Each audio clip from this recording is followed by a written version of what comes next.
One, two, three. Malam Bapak Ibu Saudara yang dikasihi Tuhan, kembali kita berjumpa malam hari ini di dalam acara yang spesial edition, yaitu tetap dalam program Cakap-cakap tentang Tuhan. Hari Kamis malam ini kita akan membahas sesuatu yang sangat penting untuk diketahui oleh gereja-gereja dan jemaat Tuhan yang sudah kenal Tuhan. Dan malam hari ini Bapak Ibu Saudara semuanya kami sapa terlebih dahulu, shalom buat kita semuanya. Saya percaya kita dalam keadaan baik-baik dan dalam perlindungan Tuhan. Nah, malam hari ini kita akan kedatangan tamu yang sudah tidak asing lagi, karena hamba Tuhan ini juga salah satu narasumber daripada cakap-cakap tentang Tuhan yang energik dan luar biasa di dalam Tuhan. Malam hari ini saya sapa terlebih dahulu ya. Selamat malam Pak Yogi Sidabutar. Selamat malam. Selamat malam. Tamu kita hari ini, narasumber kita hari ini adalah seorang hamba Tuhan, seorang dosen pengajar teologi. Iya, betul. Ya, dan malam ini kita akan banyak belajar dari hamba Tuhan ini tentang bagaimana keadaan gereja di akhir zaman. Karena kita tahu banyak peristiwa-peristiwa dan banyak pandangan-pandangan orang tentang bagaimana keadaan gereja, peristiwa gereja di akhir zaman. Dan malam hari ini kita akan membahas dan mengkupas tuntas habis. Makanya malam ini dikatakan special edition. Ada peristiwa-peristiwa yang akan kita bahas, yaitu mulai apakah gereja itu disingkirkankah, atau apakah gereja itu melarikan diri, mengungsi, atau lari ke padang gurun, atau tidak ada sama sekali pengangkatan, atau memang kapan pengangkatan, peristiwa pengangkatan itu terjadi, di awalkah atau di pertengahan atau setelahkah. Dan ini adalah hal-hal yang banyak orang bingung ya, mungkin belum mengerti. Tapi malam hari ini kita akan belajar bersama dan hamba Tuhan yang hari ini menjadi narasumber kita akan mengkupas habis dan tentunya tidak melenceng dari kebenaran firman Tuhan, tetap di dalam rel kebenaran firman Tuhan, Alkitab yang kita pegang. Nah, Bapak Ibu Saudara semuanya, mari terus stay tune.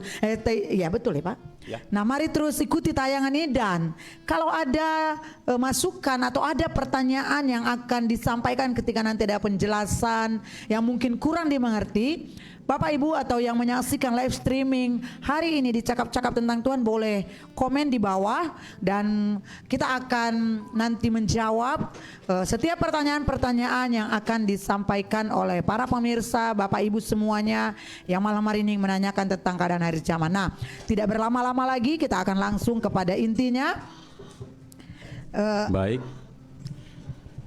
Baik Bapak Ibu Saudara, benar bahwa pada malam hari ini kita akan diskusi tentang pandangan, ya, tentang pelbagai pandangan, keberagaman pandangan dari orang-orang Kristen, hamba-hamba Tuhan, para teolog tentang peristiwa yang manakah yang akan dialami oleh gereja Tuhan di akhir zaman. Karena di dalam Alkitab paling tidak perihal ini ada 7 peristiwa yang memang tertulis di dalam Alkitab. Yang pertama, ada peristiwa disingkirkan. Siapa yang disingkirkan? Kedua, ada peristiwa melarikan diri dan mengungsi. Siapa yang akan melarikan diri dan mengungsi? Yang ketiga, lari ke padang gurun. Siapa yang akan lari ke padang gurun? Dikumpulkan. Siapa yang dikumpulkan? Lalu yang kelima, diangkat. Siapa yang diangkat? Lalu yang keenam, apakah gereja masuk 7 tahun tribulasi? Kan begitu. Selain itu nanti kita akan usahakan membahas tentang bila mana kalau salah satu daripadanya yang akan dialami oleh gereja, bila manakah itu akan terjadi. Baik, kita akan masuk satu persatu Bapak Ibu Saudara. Dalam hal ini, mengapa hal ini penting? Kita berangkat dulu dari mengapa hal ini. Masalah ini penting, saudaraku, dikupas tuntas demi mengakhiri kesalahpahaman yang terjadi selama ini di antara sesama kita orang Kristen di internal gereja. Bahkan Bapak Ibu Saudara, pandangan kepelbagaian pandangan itu sungguh menimbulkan katakanlah dalam tanda kutip ya, kekisruhan keyakinan, kan begitu ya, kekisruhan keyakinan. Nah, pada malam hari ini lewat pertolongan firman Tuhan dan lewat pertolongan Roh Kudus, kita akan memahami sehingga kita tahu yang mana yang dialami oleh gereja, yang mana yang tidak dialami oleh gereja.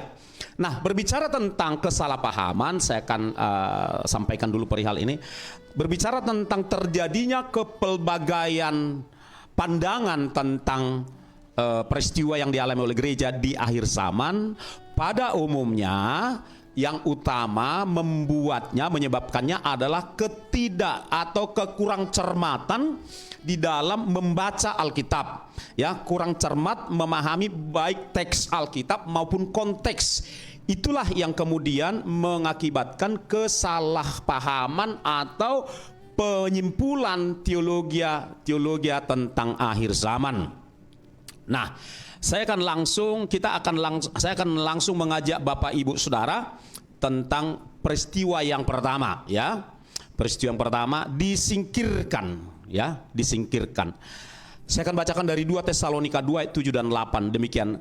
Ya, 2 Tesalonika 2 ayat 7 dan 8, demikian. Karena secara rahasia kedurhakaan telah mulai bekerja, tetapi sekarang masih ada yang menahan. Itu terjadi sejak gereja mula-mula sampai pada tahun 2022 ini, saudara-saudara. Lalu kalimat berikutnya, kalau yang menahannya itu telah disingkirkan. Nah, disinilah muncul kata disingkirkan. Disingkirkan, ya, yang menahannya itu. Jadi orang-orang yang memberi hati dan pikirannya untuk meneliti siapa yang dimaksudkan disingkirkan di sini adalah Roh Kudus dan gerejanya. Roh Kudus yang sudah menyatu dengan gerejanya itu. Apabila itu disingkirkan dalam hal ini, diangkat dari muka bumi, Bapak Ibu Saudara, maka ayat 8, pada waktu itulah si pendurhaka, si antikristus baru akan menyatakan dirinya. Tetapi Tuhan Yesus akan membunuhnya dan seterusnya. Nah, disinilah kata disingkirkan muncul, di mana banyak orang, ya, sesama kita orang Kristen mengira, ya, dan meyakini, maksud saya, bahwa peristiwa disingkirkan adalah simultan dengan peristiwa yang lain seperti melarikan diri ke pegunungan, ya, melarikan diri ke padang gurun dan yang lain-lain, kan begitu, saudara-saudara. Jadi disingkirkan. Jadi ingin saya jelaskan secara langsung saja bahwa sesungguhnya kata disingkirkan di sini, Bapak Ibu Saudara, tidak bisa dipisahkan, kan begitu. Tidak bisa dipisahkan dengan kata pengangkatan yang terdapat di dalam 1 Tesalonika 4, demikian juga yang terdapat di dalam 1 Korintus 15 ayat 51 dan 52, berbicara secara spesifik tentang pengangkatan. Nanti kita akan masuk ke sana. Saya hanya ingin dulu mengajak kita melihat untayan atau ketersambungan daripada 2 Tesalonika 2 ayat 7 dan 8 tentang pengangkatan. Baik, itu yang bisa saya jelaskan dulu tentang kata disingkirkan. Yang berikutnya mungkin. Oke, jadi yang pertama tadi dibahas dari 7 peristiwa di akhir zaman disingkirkan. Ada kata disingkirkan, ada peristiwa disingkirkan. Ada peristiwa disingkirkan. Nah, yang kedua kita lanjut supaya Bapak Ibu tidak penasaran. Bagaimana keadaan gereja? Peristiwa apa yang terjadi waktu gereja di akhir zaman? Ya. Yang pertama disingkirkan, kedua apakah gereja itu melarikan diri atau mengungsi? Karena ada juga pandangan orang seperti itu bahwa gereja itu di akhir zaman ada yang melarikan diri dan mengungsi. Nah, sekarang kita mau tanya lagi ke Bapak narasumber, Pak Joni Sidabutar, bagaimana kira-kira menurut Alkitab, bukan pandangan, menurut Alkitab yang benar, apakah melarikan diri atau diungsikan? Mengungsi. Iya, mengungsi. Baik, Bapak Ibu Saudara yang saya kasihi dalam Tuhan Yesus Kristus, lagi-lagi kita menemukan jenis peristiwa yang akan terjadi di akhir zaman. Peristiwa tersebut ada tertulis di dalam Alkitab, yaitu peristiwa melarikan diri ke pegunungan dan juga peristiwa mengungsi, kan begitu ya? Nah, mengungsi. Nah, pertanyaannya ya, siapakah yang akan mengalami melarikan diri ke pegunungan atau mengungsi ini? Apakah gereja atau bukan? Nah, sekarang Alkitab memberitahu kepada kita ketika kita membaca perikop ini dan teksnya, saudara-saudara, bahwa gini ya, bahwa yang melarikan diri ke pegunungan itu bukan gereja. Kan dikatakan begini di dalam Lukas 21 ayat 21 dikatakan, pada waktu itu, ya kan, pada waktu itu orang-orang yang berada di Yudea harus melarikan diri ke pegunungan, dan orang-orang yang berada di dalam kota harus mengungsi, dan orang-orang yang berada di pedusunan jangan masuk lagi ke dalam kota. Nah, Bapak Ibu Saudara yang saya kasihi, kata Yudea di sini bukanlah berbicara tentang ini bukanlah bukan rohani, artinya bukan rohaniah dalam arti kata bahwa kata Yudea di sini betul-betul merupakan satu tempat khusus spesifik di dalam geografi bangsa Israel. Ya, jadi bukan seperti kebiasaan kita menafsirkan Kisah Rasul 1 ayat 8, kamu akan menjadi saksiku di mana? Di Yerusalem, di Yudea, di Samaria dan ke ujung dunia, di mana kita sering mengartikan Yudea itu merohanikan bahwa itu adalah daerah kita juga, pinggiran daerah kita gitu kan. Nah, bukan seperti itu. Itu memang betul-betul ada lokasi di dalam peta bangsa Israel yang bernama Yudea.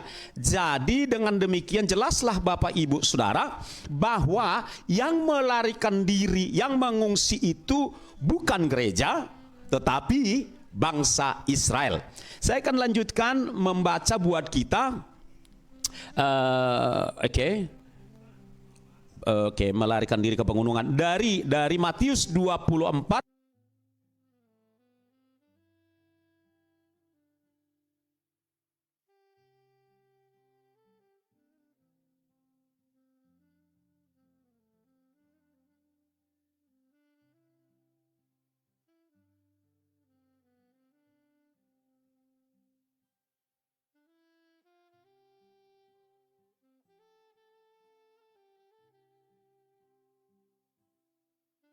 12 ayat 11, kan begitu ya.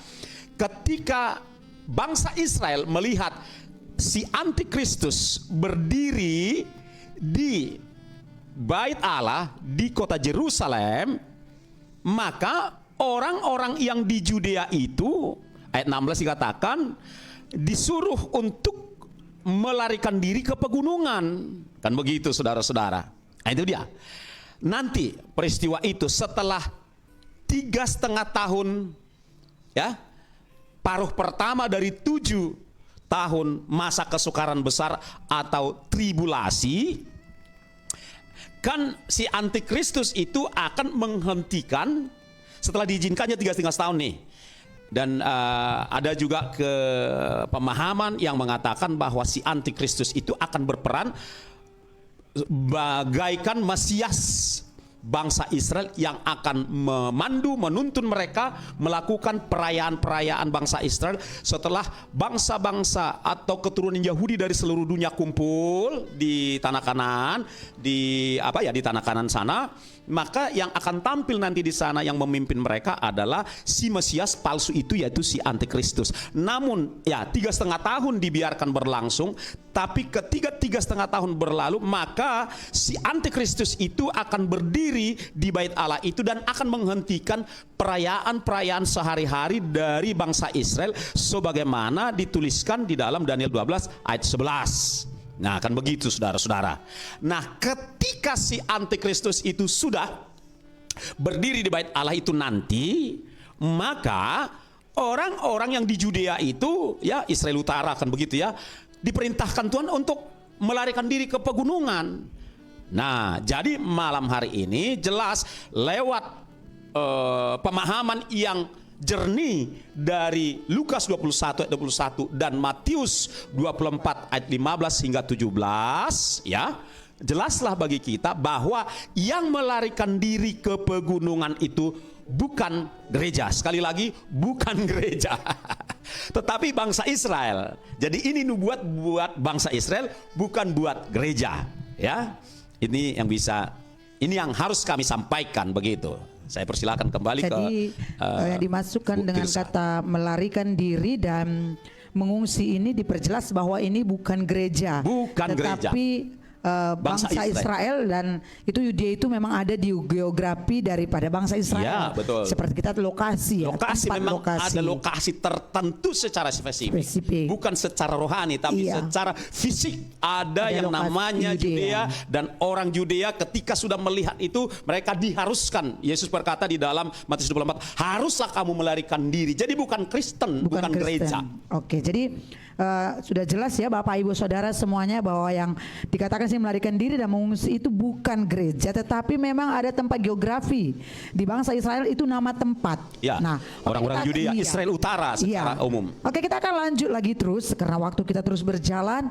Peristiwa gereja di akhir zaman ada juga yang mengatakan bahwa gereja itu akan lari ke padang gurun. Iya. Itu sering kita dengar bahwa gereja Paling akan lari populer. ke padang gurun. Jadi bagaimana ini menurut kebenaran Alkitab? Paling Apakah memang populer. peristiwa di akhir zaman itu gereja memang lari ke padang gurun, Pak? Iya. Paling populer. Iya. Oke.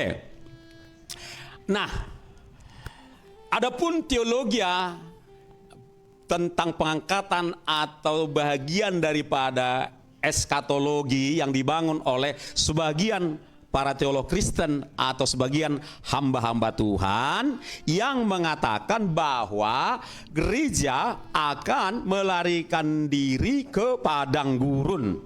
Nah, di sini pun terjadi, ya mohon maaf dengan rendah hati kami katakan bahwa itu bisa terjadi, kesimpulan demikian bisa terjadi akibat, kan begitu, akibat kurang cermatnya memahami konteks dan teks.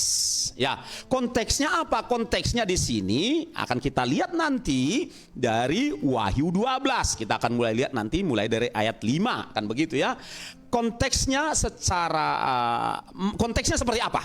Dan teksnya mengatakan seperti apa. Jadi kita akan lihat sama-sama. Saya akan mulai baca dari ayat 5 dari Wahyu 12 ya. Wahyu 12 ayat 5 dikatakan begini ya. Saya akan skip ayat 1, 2, 3 dan 4. Saya langsung ke ayat 5 demikian begini.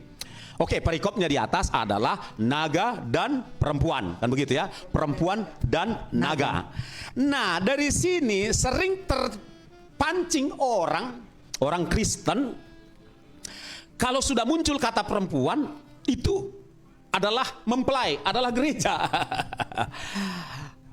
Orang lupa bahwa menyebut satu bangsa atau negara pun sering digunakan kata perempuan atau kata gender feminin, kan begitu kan?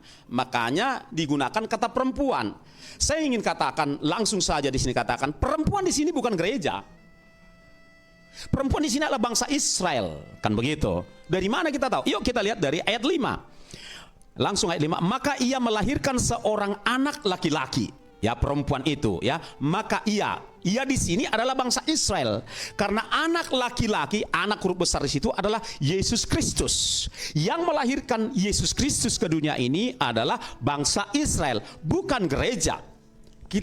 Itu konteks ya. Masuk ke teksnya. Dikatakan di dalam teks berikutnya, yang akan menggembalakan semua bangsa dengan gada besi.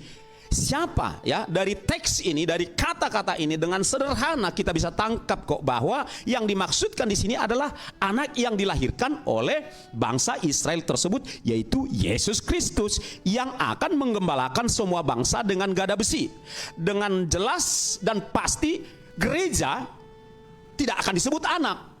Yang kedua, gereja tidak akan menggembalakan semua bangsa. Ikut memerintah dengan Yesus Kristus di kerajaan 1000 tahun, yes. Tetapi bukan menggembalakan, kan begitu. Jadi dari sini sebenarnya tidak terlalu sulit kok sebetulnya kita pahami bahwa yang melarikan diri ke padang gurun itu bukan gereja, tetapi bangsa Israel. Bangsa Israel yang melahirkan anak huruf besar, anak laki-laki itu yang akan menggembalakan semua bangsa dengan gada besi. Kan? Begitu. Nah, itu dulu.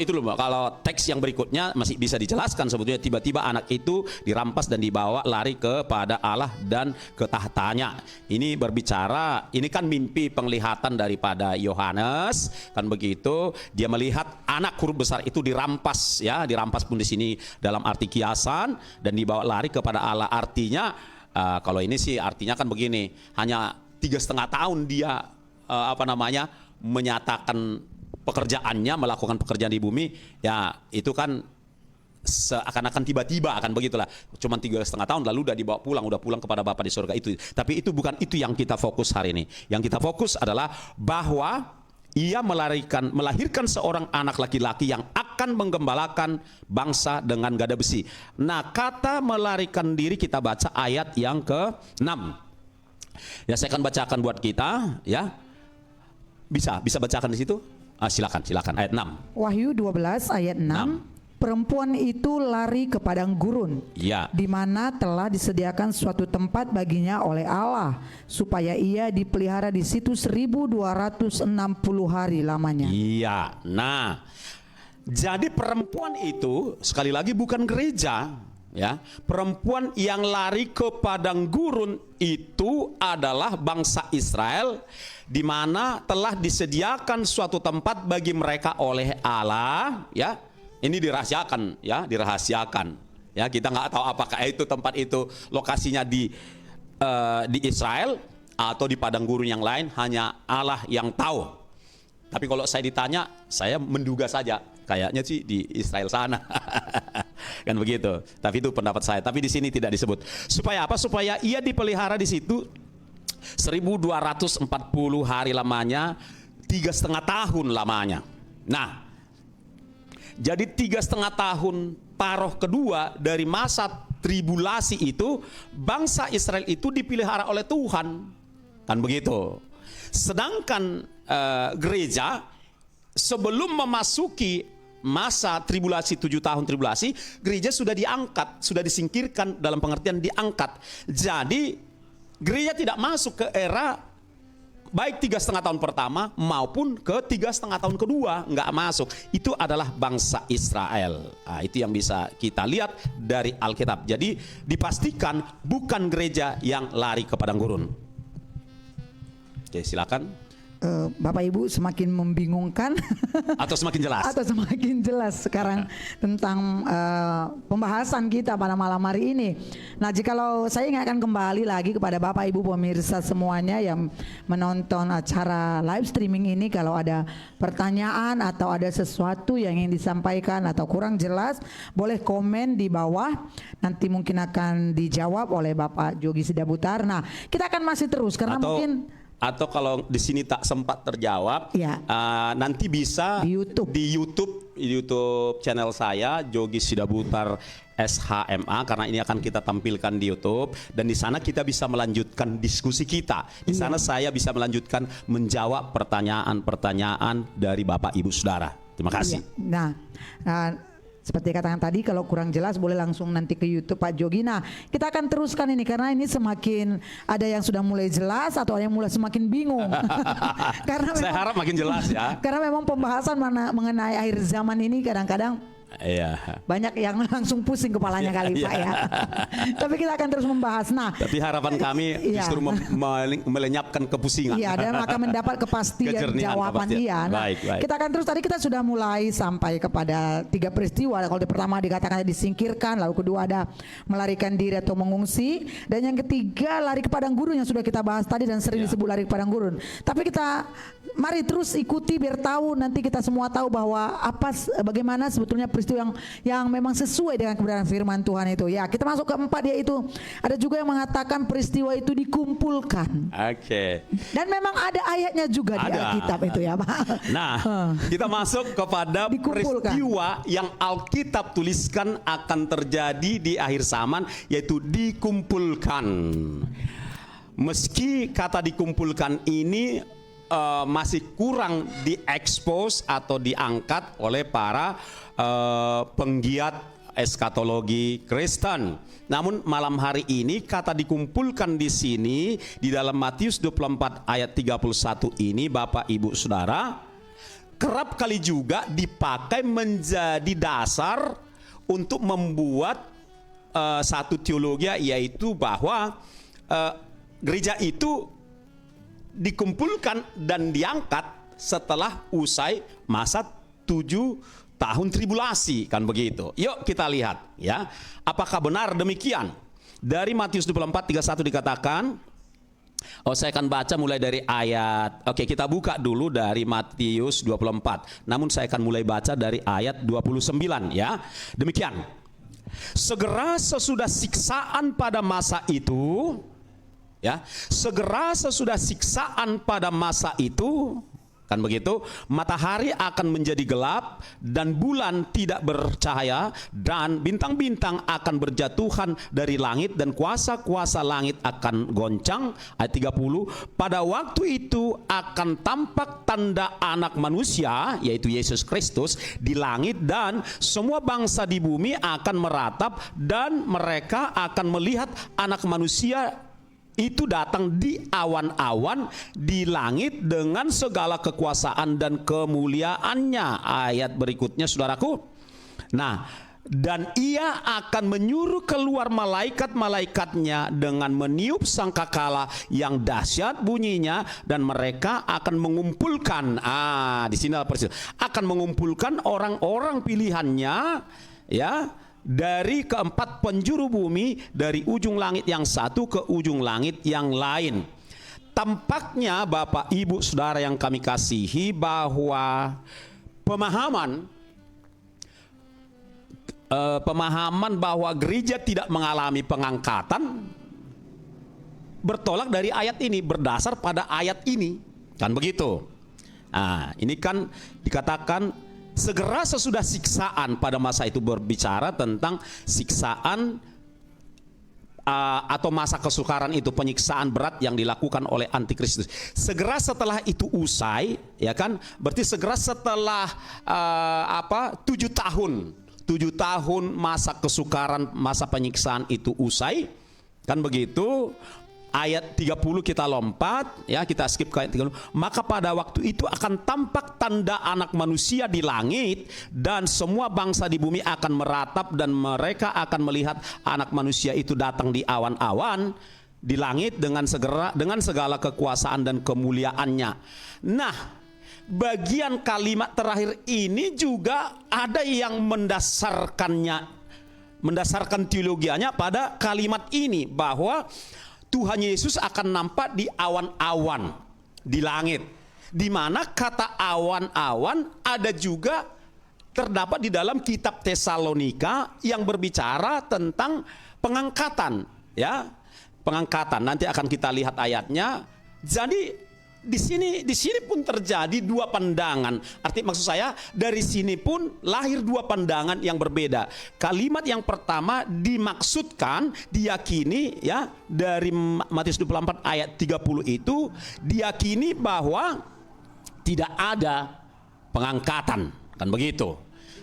Tidak ada pengangkatan. Ya, pengangkatan itu ya dikumpulkan, kan begitu. Lalu masuk ke penggalan kalimat kedua dari Matius 24 30, katakan manusia, ya, anak manusia itu datang di awan-awan. Ya, ini pengangkatan itu terjadi setelah 7 tahun. Padahal awan di sini berbeda dengan awan-awan yang ada di dalam kitab Tesalonika, kan begitu. Awan di sini berbeda, kan begitu. Jadi ini yang perlu. Lalu saya lanjutkan supaya lebih saya lanjutkan mengajak kita kembali membaca ayat 31. Dan ia akan menyuruh keluar malaikat-malaikatnya dengan meniup sangkakala. Nah, di dalam peristiwa pengangkatan pun yang dituliskan di dalam kitab Tesalonika itu, bahwa akan ada sangkakala ketika nafiri Allah terakhir berbunyi. Sangkakala di sini dengan sangkakala di sana berbeda. Tapi ada orang meyakini karena kurang cermat melihat perbedaannya, maka diyakini disinilah pengangkatan itu terjadi dengan cara dikumpulkan, kan begitu. Padahal yang dimaksudkan oleh konteks dan teks Matius 24 ini adalah ya benar orang-orang pilihannya ya. Jadi ada yang menganggap bahwa orang pilihan itu hanya gereja. Keliru. Gereja itu belakangan menjadi bangsa pilihan. Yang pertama menjadi bangsa pilihan adalah bangsa Israel. Namun dalam peristiwa yang dimaksudkan dalam Matius 24 ayat 31 ini, di mana malaikat-malaikat itu mengumpulkan orang-orang pilihannya dari keempat penjuru bumi, dari ujung langit yang satu ke ujung langit yang lain. Ini orang pilihan di sini yang dimaksudkan adalah bangsa Israel. Masih bangsa Israel di sini, bukan gereja, kan begitu. Bahwa ada kemungkinan ada orang Kristen enggak yang dikumpulkan malaikat, kan begitu. Nah, itu sangat mungkin juga, yaitu orang-orang Kristen yang tertinggal tidak ikut pengangkatan, namun berhasil mempertahankan imannya kepada Yesus Kristus, kan gitu ya, mempertahankan imannya kepada Yesus Kristus, menolak tanda binatang itu dan tidak menyembah patung binatang itu. Atau juga ada yang kepalanya dipenggal, di mana kemudian mereka nanti di Wahyu 24 ikut dibangkitkan. Nah, jadi orang-orang pilihan di situ, orang-orang pertama orang Israel, yang kedua adalah kemungkinan orang-orang Kristen yang tertinggal, gitu saudara-saudara.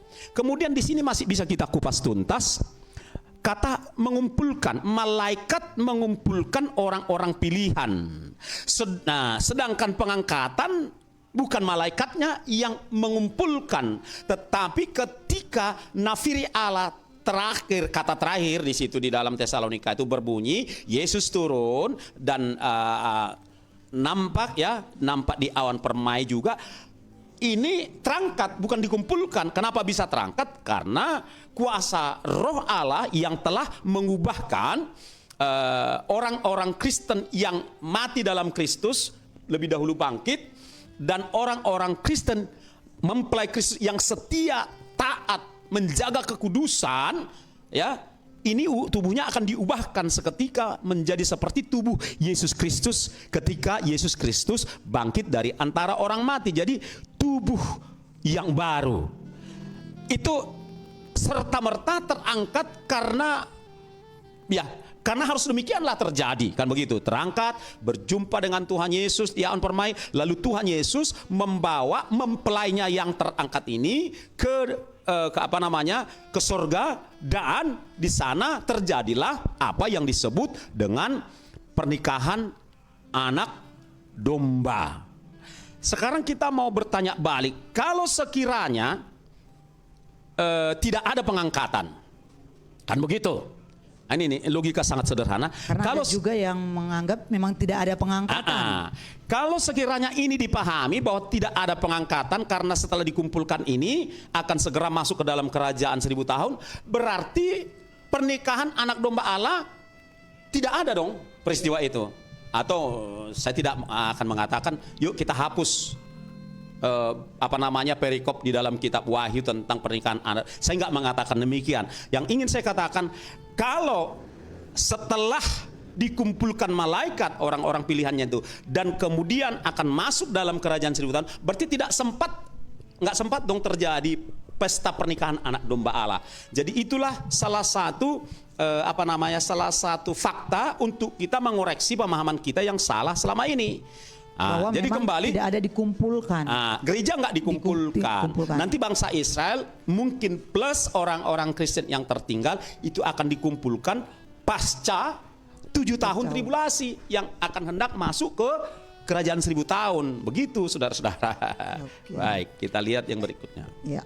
Berarti Bapak Ibu sudah mulai ada pemahaman atau yang sudah kebenaran firman Tuhan tidak dikumpulkan gereja pada akhir zaman, ya. Jadi karena tadi katakan karena malaikat itu mengumpulkan. Tapi yang setahu kita firman Tuhan bilang tidak ada yang dikumpulkan, malaikat tidak mengumpul, tapi Tuhan sendiri nanti yang akan. Itu kalau peristiwa pengangkatan. Iya. Sedangkan peristiwa di dalam Matius 24 tadi itu memang ada peristiwa nanti terjadi di mana ketika malaikat itu disuruh keluar, kan begitu ya. Lalu diperintahkan untuk mengumpulkan orang-orang pilihan. Orang-orang pilihan. Orang-orang pilihan ini dari bangsa Israel yang seperti apa? Iya. Itu terdapat di dalam Ini semua sebenarnya saling menyambung. Coba saya lihat dulu di dalam Wahyu 12 ayat yang terakhir ya. Boleh ditampilkan Wahyu 12 ayat ke-17 dikatakan. Wahyu 12 ayat 17. Demikian ya. Maka marahlah naga itu, si antikristus kepada perempuan itu, kepada bangsa Israel itu. Lalu kan begitu, kan nggak berhasil nih antikristus itu menyiksa di 3,5 tahun kedua itu, kan gitu ya. Lalu pergi si antikristus itu memerangi keturunannya, ya, keturunan bangsa Israel yang lain, bangsa Israel yang menuruti hukum-hukum Allah, yang menuruti hukum Taurat, kan begitu. Jadi bangsa Israel itu terdiri dari dua golongan, satu yang mengikuti hukum-hukum Taurat dan yang memiliki kesaksian Kristus, Yesus. Nah, ini yang ingin diincar oleh antikristus di akhir zaman. Mereka ini dikumpulkan menurut Matius 24 tadi, dikumpulkan dari berbagai tempat. Jadi sangat logis, sangat realistis kalau tidak semua bangsa Israel ini bisa dikumpulkan di tanah Kanaan, di Israel sana menjelang kedatangan Tuhan Yesus kali kedua. Tidak semua, mungkin masih ada yang tertinggal. Seperti kita ketahui, ada di beberapa daerah di Indonesia pun mereka ada, ya. Ada beberapa daerah di Indonesia. Demikian juga barangkali bisa saja di negara-negara lain, di 5 benua, ya. Di Indonesia kita udah tahu di daerah mana saja keturunan, ya, orang-orang yang dimaksudkan dengan orang-orang Israel yang menuruti hukum-hukum Allah dan yang memiliki kesaksian Yesus ada. Jadi orang-orang yang tertinggal tersebut, yang tidak sempat kumpul semuanya di Israel sana, itu Allah nggak lupa, Yesus Kristus nggak lupa, mereka akan dikumpulkan dari seluruh muka bumi ini. Kan begitu, saudara-saudara. Itu mengenai soal dikumpulkan tadi. Nah, yang berikutnya. Kita akan masuk kepada peristiwa berikutnya yang dikatakan bahwa diangkat. Nah, kita akan langsung bacakan bagian firman Tuhan tentang pengangkatan. Di dalam 1 Tesalonika 4, 16 dan 17 demikian dikatakan. 1 Tesalonika 4 ayat 16 hingga 17 demikian. Kalau ada mohon dibacakan. 1 Tesalonika 4 ayat 16 sampai 17 saya bacakan. Sebab pada waktu tanda diberi, yaitu pada waktu penghulu malaikat berseru dan sangkakala Allah berbunyi, maka kan tadi di dalam Matius 24 ayat 31 tadi kan ada sangkakala, di sini nafiri. Jadi orang mengira ini dua peristiwa yang sama, ini dua peristiwa yang berbeda. Silakan lanjutkan. Maka Tuhan sendiri akan turun dari surga dan mereka yang mati dalam Kristus akan lebih dahulu bangkit. Ayat 17. Nah, di sini menarik. Tuhan sendiri turun dari surga. Sama seperti di Matius 24 tadi itu, Tuhan turun dari surga. Seakan-akan ini dua peristiwa yang sama, padahal dua peristiwa yang berbeda. Kalau di sana satu yang membedakan adalah dikumpulkan, sedangkan di sini yuk kita lihat perbedaannya di ayat 17. Sesudah itu kita yang hidup, yang masih tinggal akan diangkat bersama-sama dengan mereka dalam awan menyongsong Tuhan di angkasa. Demikianlah kita akan selama-lamanya bersama-sama dengan Tuhan. Iya, jelas.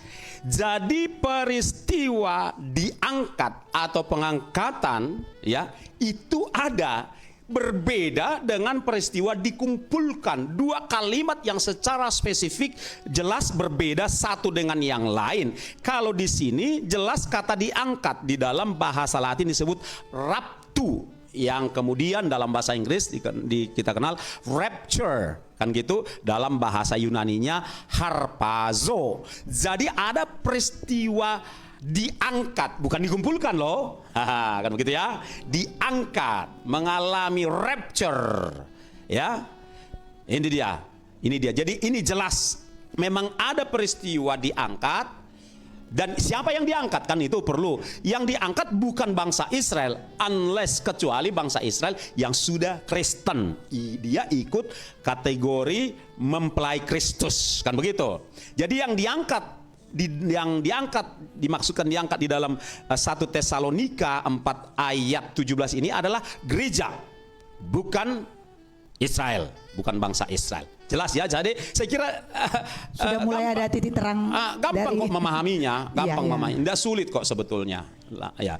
Kemudian mengenai pengangkatan ini ada ayat-ayat yang Paulus sendiri tuliskan. Kita lihat di dalam 1 Korintus 15 ayat 51 hingga 52. Nanti Ibu Tirsa akan membacakan buat kita. 1 Korintus 15 ayat 51 dan 52 saya bacakan. Sesungguhnya aku menyatakan kepadamu suatu rahasia. Kita tidak akan mati semuanya, tetapi kita semuanya akan diubah. Diubah. Ya, Pada peristiwa pengangkatan itu diubah. Terus dalam sekejap mata. dalam sekejap mata. Pada waktu bunyi nafiri yang terakhir. Iya, itu dia nih. Kembali disinggung di sini bunyi sangkakala, bunyi nafiri yang terakhir menurut apa namanya peristiwa yang dipahami oleh Paulus, kan begitu kan? Nah, silakan. Sebab- Nafiri terakhir di dalam konteks ini ya. Ya. Silakan. Sebab nafiri akan berbunyi dan orang-orang mati akan dibangkitkan dalam keadaan yang tidak dapat binasa dan kita semua akan diubah. Inilah peristiwa pengangkatan, kan begitu saudara-saudara. Nah, yang membuat kisruh atau rancu pemahaman sebagian hamba-hamba Tuhan atau para teolog Kristen karena ada kata waktu bunyi nafiri, kan gitu ya, nafiri berbunyi, kan begitu saudara-saudara. Itu dia, jadi kata nafiri di dalam Matius 24 pun nafiri atau sangkakala, kan begitu saudara-saudara. Namun di sini peristiwanya apa yang terjadi itu berbeda. Perbedaannya apa? Tubuh, jelas dikatakan, jelas dihunjuk ada tubuh. Satu, bangkit di dalam Tesalonika tadi, bangkit lebih dulu. Di dalam 1 Korintus 15 dikatakan tubuh diubah, kan begitu ya, diubah dalam sekejap mata. Sedangkan peristiwa dikumpulkan, tubuh tidak berubah. Tubuh bangsa Israel itu akan tetap seperti itu, kan begitu. Dan mereka nanti akan masuk ke dalam kerajaan 1000 tahun dengan tubuh yang sama seperti yang ada sekarang ini. Dan mereka selama 1000 tahun akan dalam saya pakai kata berkembang biak, beranak cucu nanti secara lahiriah. Sedangkan mempelai Kristus yang sudah diubahkan tubuhnya menjadi tubuh kemuliaan tidak lagi berkembang biak, beranak cucu lagi, karena dia sudah memiliki tubuh rohani yang kekal dan yang permanen. Namun orang-orang, nanti akan ada ayat di dalam Wahyu 20 ayat 4 nanti itu akan disebutkan bahwa kita akan ikut memerintah mereka, saudara-saudara. Jadi sekali lagi di dalam 1 Korintus 15, 51 dan 52 ini menjelaskan kata-kata dan peristiwa proses kejadian yang spesifik, yaitu tubuh kita diubahkan. Tubuh bangsa Israel tidak diubahkan. Bangsa Israel sebagai bangsa pilihan. Ya, terima kasih. Jadi di sini di dalam peristiwa gereja di akhir zaman, yang poin kelima itu yang diangkat. Di sini sudah kita mulai dapat titik terang Ya, jelas, dan jelas dikatakan firman Tuhan diangkat dan tubuh kita sudah diubahkan menjadi tubuh kemuliaan. Nah, tapi ada lagi pertanyaan dan ada pandangan orang lagi, apakah memang ada pengangkatan? Ya. Itu ada juga yang mengatakan apa memang ada pengangkatan Ya. dan apa memang masuk 7 tahun tribulasi itu.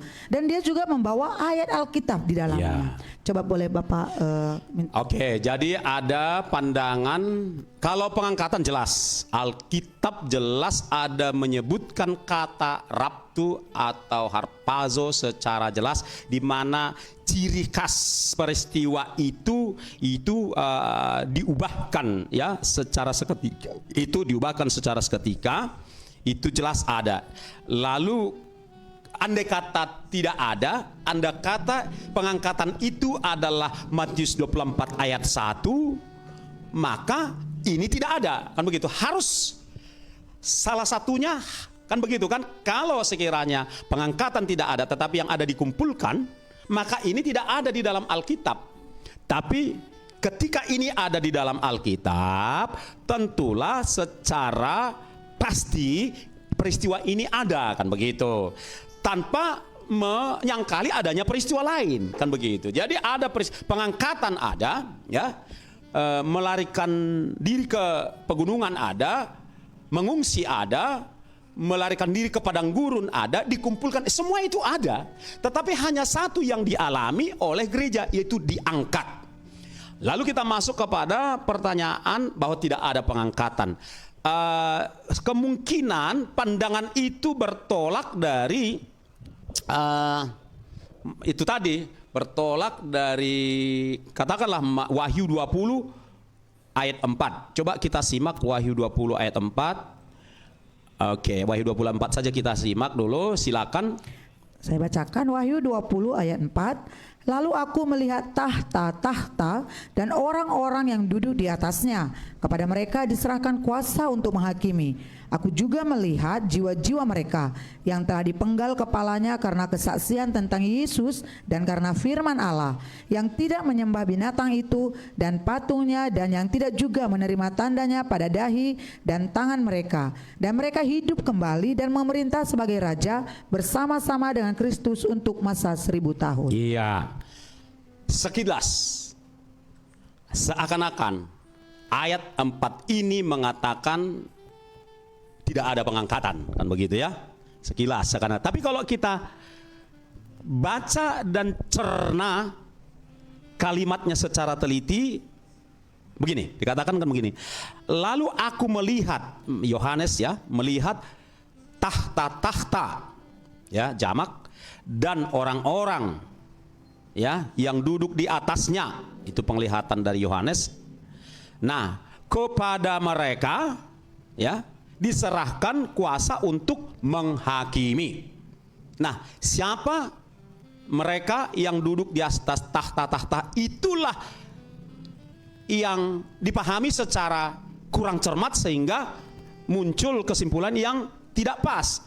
Nah, saya baca berikutnya. Aku juga melihat.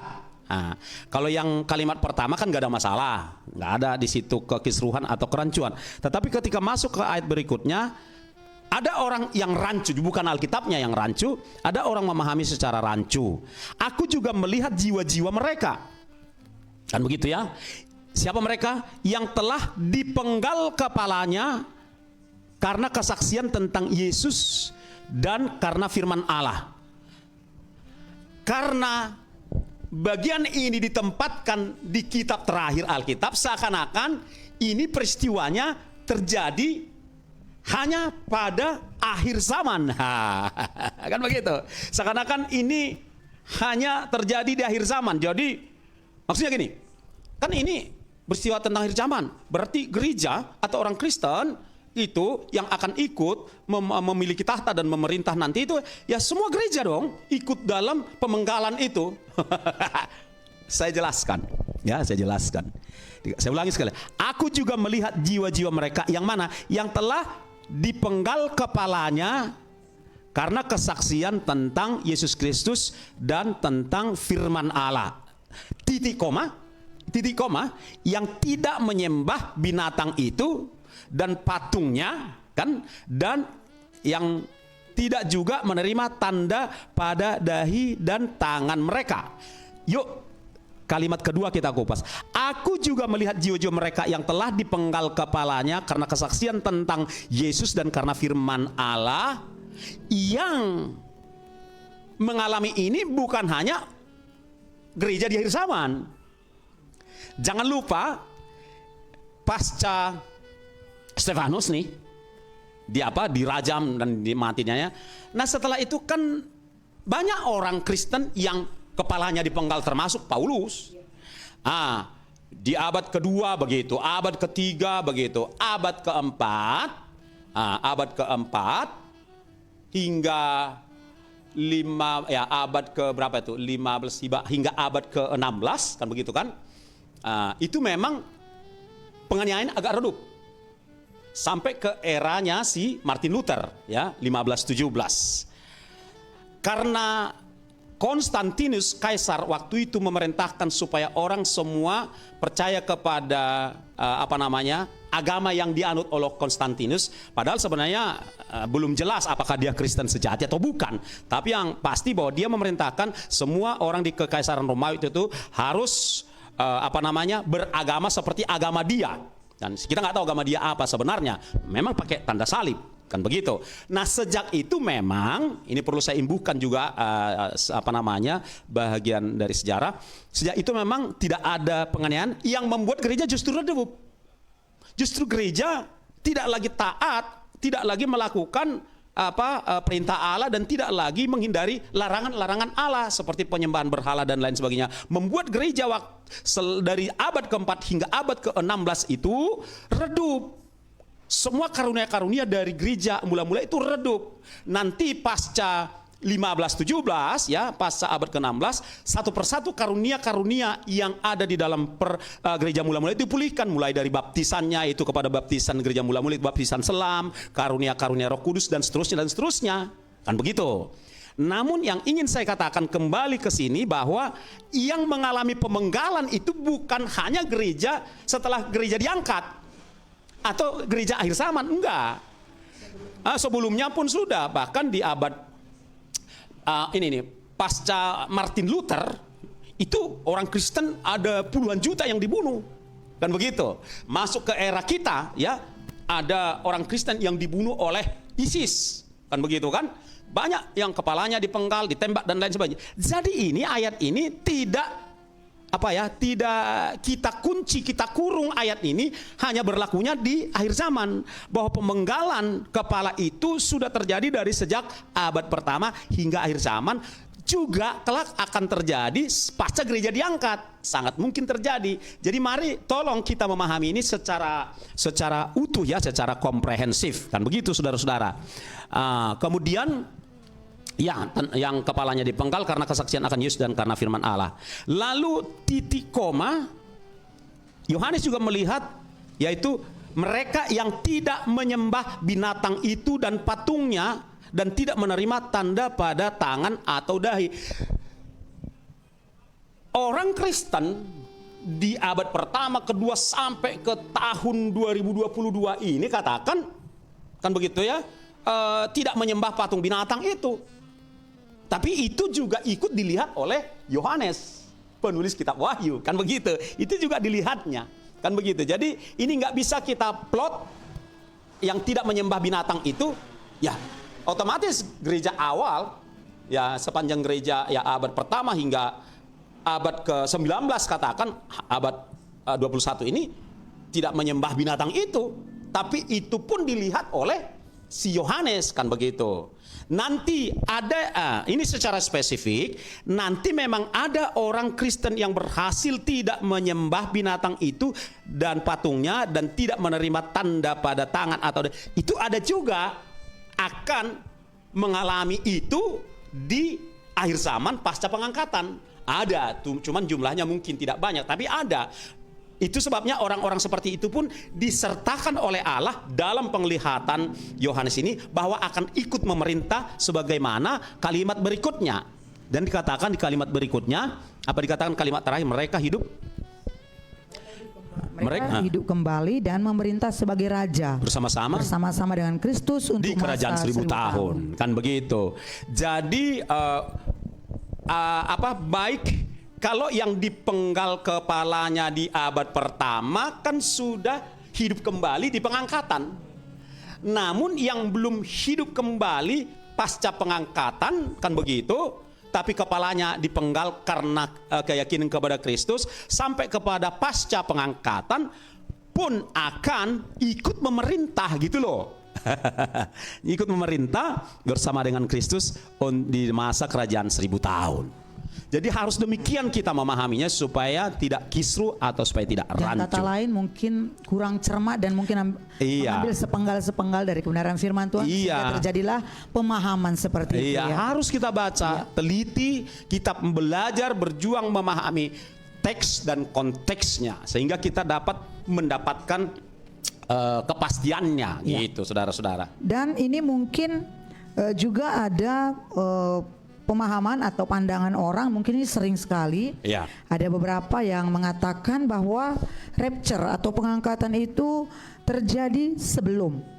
Ada yang mengatakan di pertengahan dan ada juga yang mengatakan sesudah masa tribulasi. Jadi ini banyak sekali pandangan-pandangan orang tentang masa rapture ini. Baik. Nah, bisa Bapak jelaskan bagaimana? Nah, Sesuai jadi firman gini, Tuhan. kembali kepada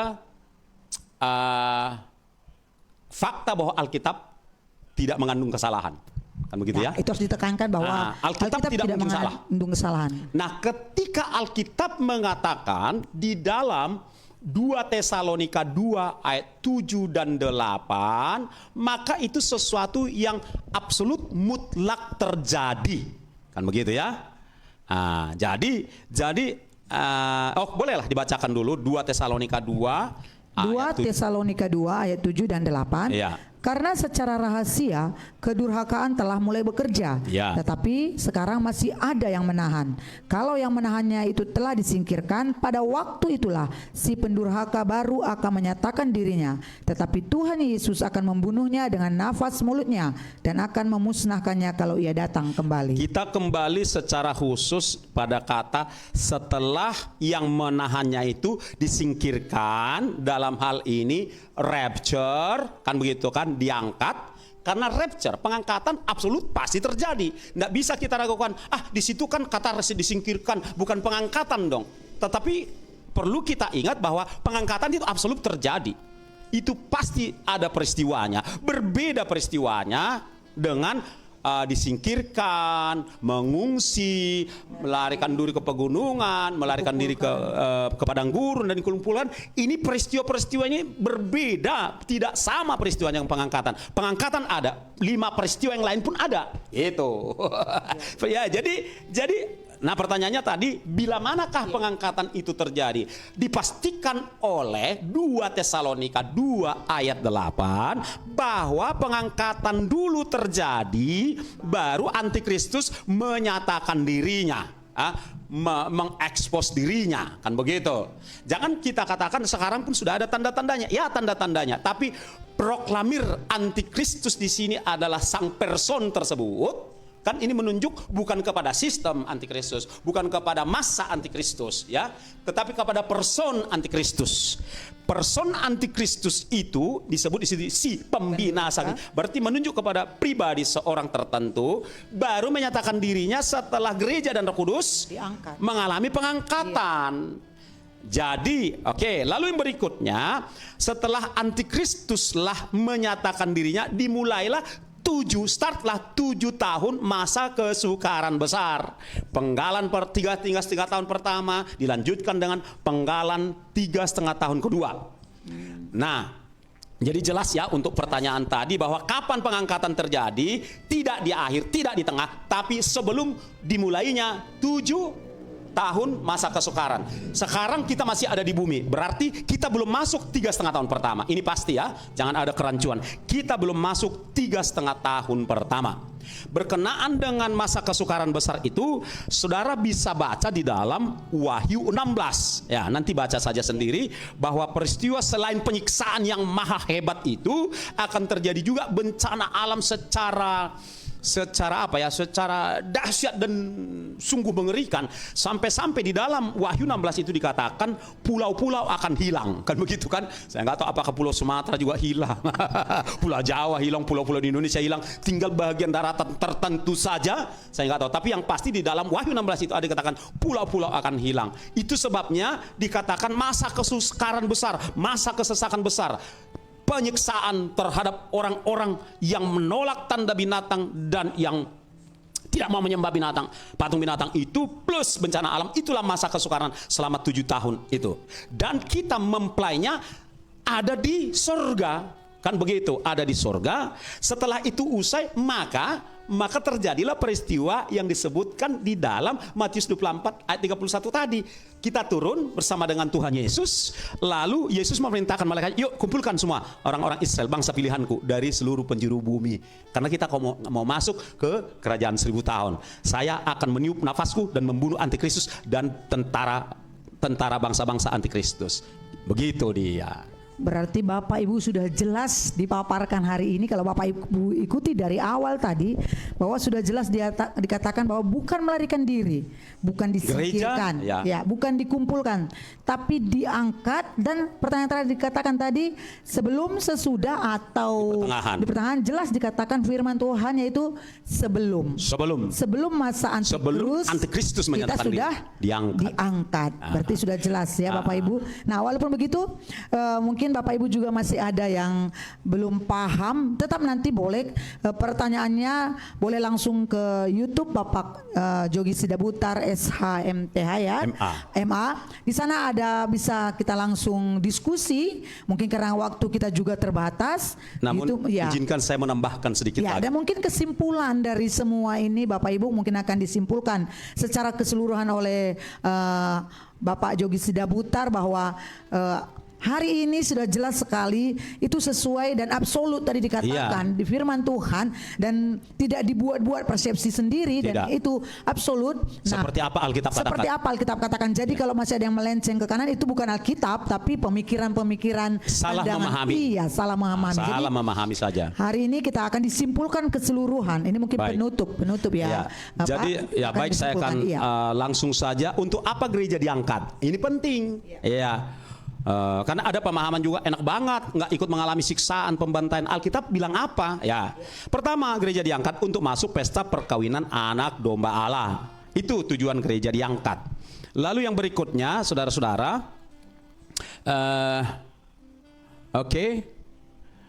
untuk apa? Ini penting. Ini perlu. Untuk apa Tuhan izinkan masa kesesakan besar itu terjadi? Itu bukan untuk gereja, tapi untuk bangsa Israel dan bangsa-bangsa lain. Mengenai hal ini nanti akan saya tampilkan di dalam YouTube, ya, akan saya tampilkan karena waktu, ayat-ayat mana yang mengatakan itu, untuk apa itu terjadi, kan begitu.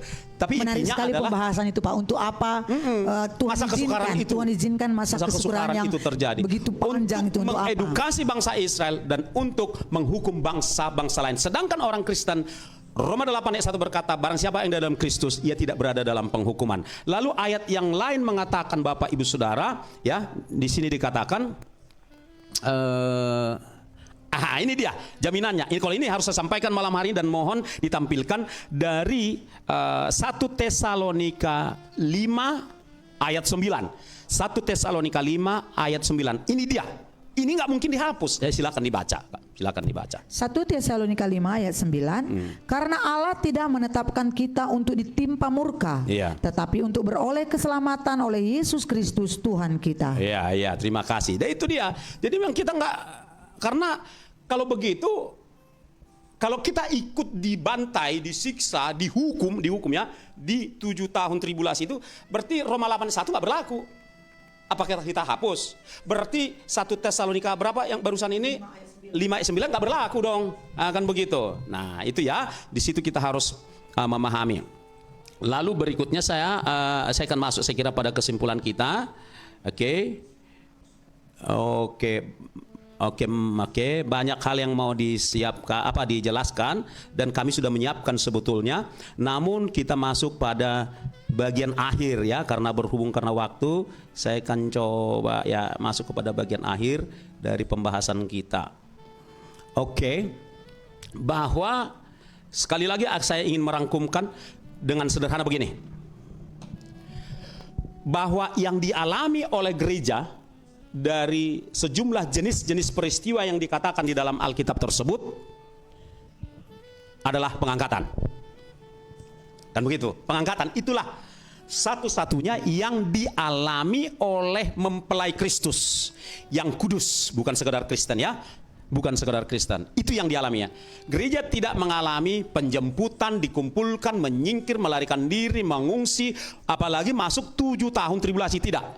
Yang mengalami itu adalah bangsa Israel. Yang melarikan diri ke gunung, orang-orang Judea, itu bangsa Israel. Yang mengungsi, itu bangsa Israel. Yang dikumpulkan itu bangsa Israel. Yang melarikan diri ke padang gurun, itu bangsa Israel. Bahkan Bapak Ibu Saudara, yang masuk pada bahagian, ya, sebahagian bangsa Israel masuk pada 7 tahun, artinya mereka tidak terangkat, tapi mereka disembunyikan. Kan begitu. Mereka masuk di era itu, mereka artinya masih ada di bumi. Itu dia lebih tepat. Bangsa Israel masih ada di bumi ketika masa kesukaran besar 7 tahun itu terjadi. Hanya saja di belahan bumi yang mana kita nggak tahu. Kan begitu, saudara-saudara. Nah, inilah yang Alkitab katakan kepada kita, yang saya sendiri tidak berani menambah ataupun menguranginya. Jadi jelas Bapak Ibu Saudara, orang Kristen yang kudus, yang lahir baru, kudus, setia sampai akhir, ya, akan diangkat. Oleh sebab itu pesan terakhir kami dari program ini dan melalui pelayanan ini, pastikan Bapak Ibu Saudara mengalami lahir baru, hidup baru, ciptaan baru, dan kerjakan keselamatanmu, jaga kekudusan, tidak kompromi dengan dunia ini, tidak kompromi dengan apapun juga. Jadilah menjadi tawanan kebenaran, yaitu Kristus dan firman Allah, setia sampai akhir. Jangan takut untuk menjadi pengikut Kristus yang setia. Tuhan akan beri kekuatan kepada kita, karena ada jaminan di dalam Wahyu 3:10 dikatakan bahwa kelak memang akan terjadi pencobaan melanda seluruh dunia dari zaman, tetapi bagi yang bertekun akan firman Tuhan dan bertekun menantikan kedatangan Kristus kali yang kedua, akan diluputkan, diselamatkan. Tuhan Yesus memberkati kita. Shalom.